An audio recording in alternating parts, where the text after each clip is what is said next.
There are moments in life when everything feels out of control. The noise, the stress, the uncertainty, it all piles up until you're no longer sure what direction you're heading.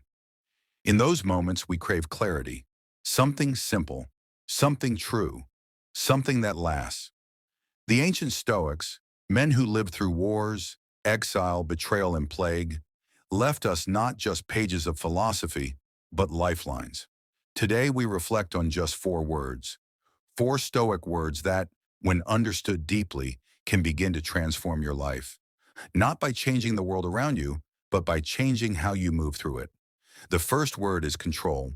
The Stoic philosopher Epictetus taught that the most important distinction in life is between what we can control and what we cannot. You cannot control other people's opinions. You cannot control the weather, your past, or what the world throws at you tomorrow. But you can control your attitude, your response, your decisions. It's a radical realization.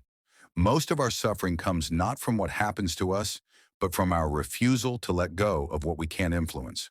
Once you learn to place your energy only where it matters, on your choices, you become lighter, calmer, and far more powerful.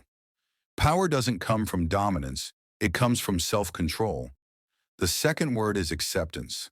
Marcus Aurelius, Emperor of Rome, faced death, illness, and betrayal, yet he wrote, "Welcome everything that comes to you, woven in the pattern of your destiny." The Stoics were not passive. They didn't sit back and say, "Everything happens for a reason," as an excuse to do nothing. They acted with courage. But when life struck them with something they could not change, they didn't waste time resisting reality. They accepted it and asked, "How can I use this?" Acceptance does not mean giving up. It means standing where you are, not where you wish you were, and beginning from there. It's a practice of clarity and resilience. It frees you from denial, bitterness, and victimhood. In acceptance, there is peace, and in peace, there is strength.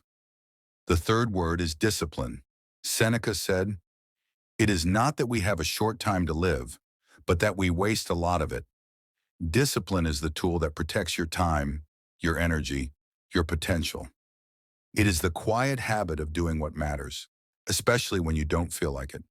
The Stoics were warriors of the mind. They believed freedom came not from indulgence, but from mastering desire, thought, and impulse. You don't have to be perfect. You just have to be consistent. The person who practices discipline doesn't need motivation. They rely on character. Every small action compounds. Every decision you make to rise above laziness, anger, or distraction builds the unshakable you. And finally, the fourth word, memento, as in memento mori. Remember you must die. This is not a grim idea. It's a grounding one. We live in constant illusion, acting as though we'll be here forever, as though there's always more time. The Stoics shattered that illusion daily. They reminded themselves, you could leave life right now, so let that determine what you say, what you do, and how you love. When you live with death in mind, you stop procrastinating your life. You say what needs to be said, you pursue what matters, you let go of pettiness, of resentment, of waiting. You begin to live urgently, honestly, and with a full heart. Control, acceptance, discipline, memento. Each word carries a lesson. Each lesson, a challenge. But if you hold them close, if you reflect on them, not just once but daily, something begins to shift. Your reactions soften. Your clarity deepens. Your actions become aligned with your values. And that is the heart of Stoicism. Not to become a stone, but to become unshakable in a world of storms. To live simply, wisely, and bravely. Four words, one life. Live it well. And yet these four words, control, acceptance, discipline, memento, are just a beginning, a door, not a destination. Because real transformation doesn't come from hearing wise words once. It comes from living them daily, quietly, intentionally. But there is something else the Stoics teach us, something beyond just surviving the storms of life. They remind us that we are not just passive observers of fate, we are participants in it. And the way we show up, the mindset we bring, that is where the real power lies. So let us go deeper. The Stoics lived by the understanding that virtue is the only true good. Not pleasure, not fame, not even health or success. These things are nice, but they are external, temporary. The only thing that truly belongs to you is your character. So if there were a fifth word to carry with you, it would be virtue. Virtue means living with integrity even when no one is watching. It means speaking truthfully, acting justly, thinking clearly, and serving something bigger than yourself. It is not glamorous. Often it is quiet, even unseen. But in virtue, the soul finds peace. And maybe there's another word, one the Stoics didn't always say out loud, but it lived in their actions. That word is service. Marcus Aurelius was the most powerful man in the world, yet every night he reminded himself that he was just a servant of the common good. He wrote not to impress, but to improve himself. He reminded himself, you were born to help others. That was his duty, and it can be ours too. When you shift your mindset from, what can I get, to what can I give, life changes. Your problems shrink, your strength multiplies, and your days become meaningful. So now you have more than four words. You have a path. Control what you can. Accept what you can't. Practice discipline. Remember death. Live with virtue. And serve where you are needed. This is Stoicism. Not just a philosophy, but a way of being. A way of walking through this life with steadiness, humility, and purpose. You don't need to become someone else. You need to become more fully yourself, your highest self. And you already have the tools. The world will not get easier, but you can get stronger, one word at a time. But if we're being honest, truly honest with ourselves, these words aren't just lessons, they are reminders, because we already know them deep down.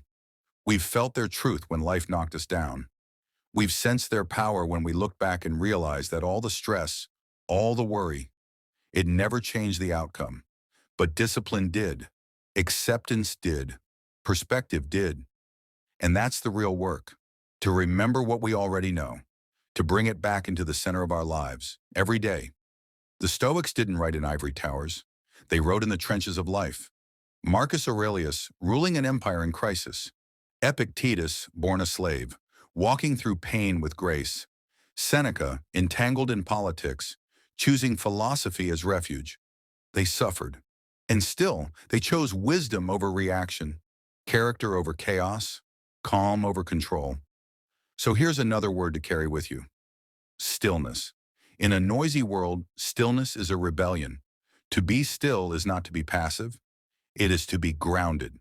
To stand firm in a world spinning with distraction and ego. When you can be still, truly still, you become unshakable. The Stoics knew that greatness doesn't shout. It listens. It observes. It understands. Stillness lets you respond, not react. It lets you reflect, not panic. It allows the dust to settle so truth can rise. And once you find stillness, you begin to see more clearly. You see that most of what we chase is illusion. We chase validation, forgetting we already have worth. We chase more, forgetting we already have enough. We chase certainty, forgetting that nothing is guaranteed. That's why the final word in this journey is perhaps the most important. Gratitude. Not the surface level kind.